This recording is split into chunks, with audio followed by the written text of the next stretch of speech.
Friedrich Nietzsche on the Genealogy of Morals, Part 1, Section 9. But why are you talking about nobler ideals? Let us stick to the facts. The people have won, or the slaves, or the mob, or the herd, or whatever you like to call them. If this has happened through the Jews, very well. In that case, no people ever had a more world historic mission.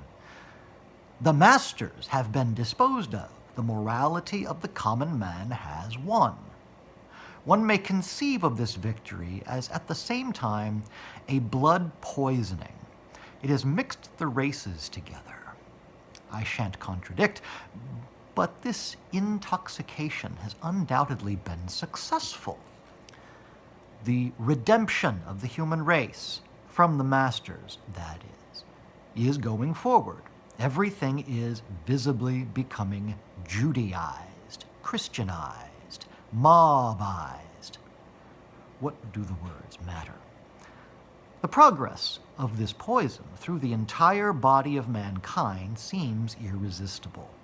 Its pace and tempo may from now on even grow slower, subtler, less audible, more cautious. There is plenty of time. To this end, does the Church today still have any necessary role to play? Does it still have the right to exist? Or could one do without it? Quaeritur. It seems to hinder rather than hasten this progress, but perhaps that is its usefulness. Certainly it has, over the years, become something crude and boorish, something repellent to a more delicate intellect, to a truly modern taste. Ought it not to become, at least, a little more refined? Today it alienates rather than seduces.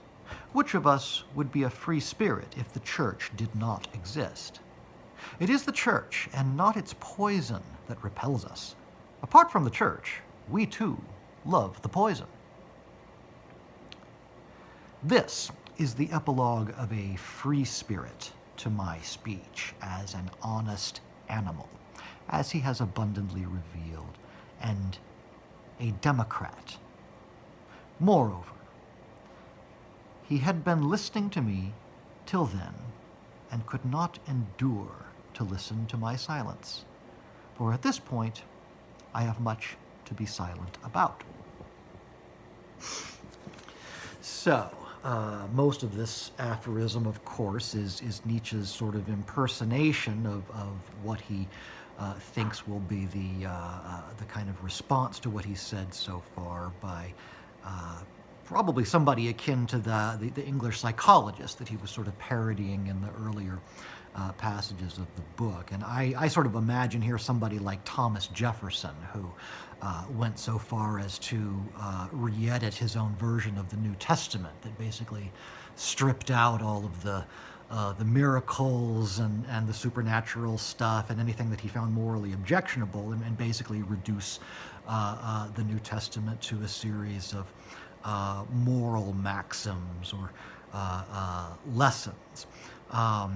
So what Nietzsche is so the idea here is that, you know, your typical kind of liberal progressive will be inclined to, you know, again, think in sort of utilitarian terms and try and measure the usefulness of the Church in terms of, you know, making humanity behave itself. But the idea is that even though they might well object to all sorts of historic features of the Church as an institution, they find that its morality, you know, of looking after the fatherless and the widow, the morality of you know, the weak asserting themselves against the powerful, they find that to be basically correct. And in that respect, the Church may well turn out to have been overall a good influence, even though they would depart from it in terms of its doctrine, in terms of its metaphysics, its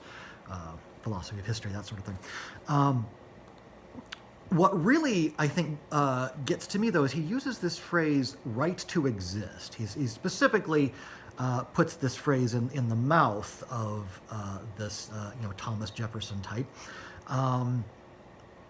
trying to answer the question, what would give the church its right to exist. And this is a phrase that to me resonates kind of uncomfortably throughout Nietzsche's work.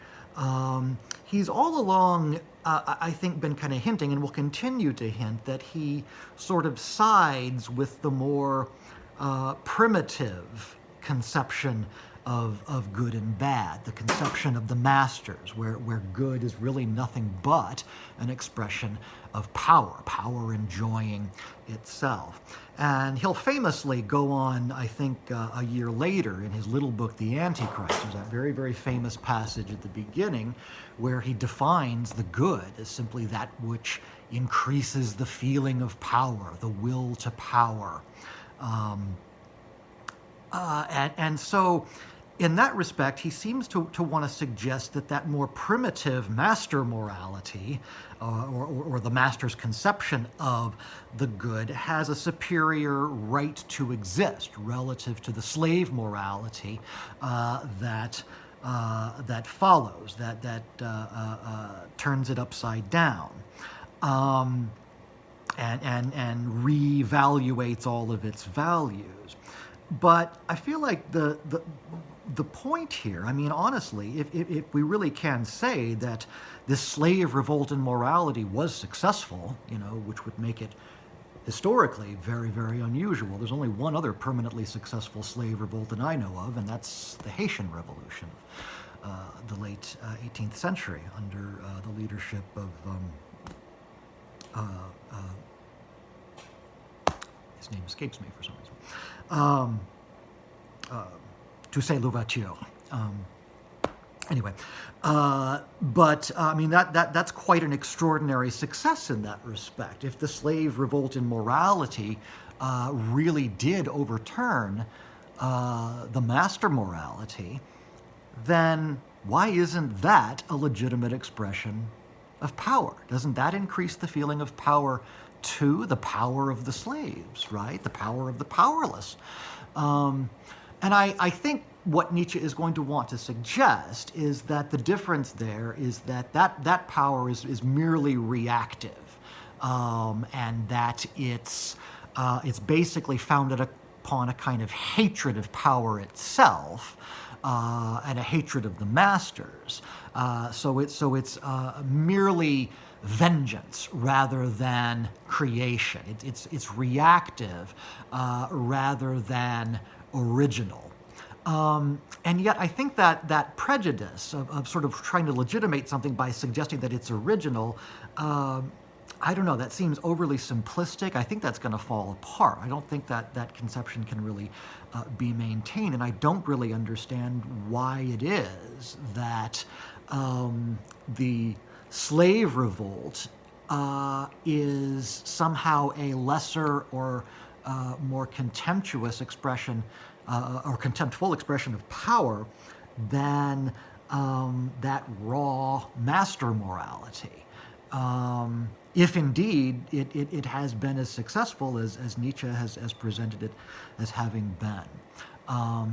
And I feel like again, a lot turns on that phrase, the right to exist. What constitutes a right to exist? I don't know exactly what Nietzsche's answer to that is going to be, but this is definitely a phrase that he's going to keep using, and we're going to want to put some pressure on it as he does.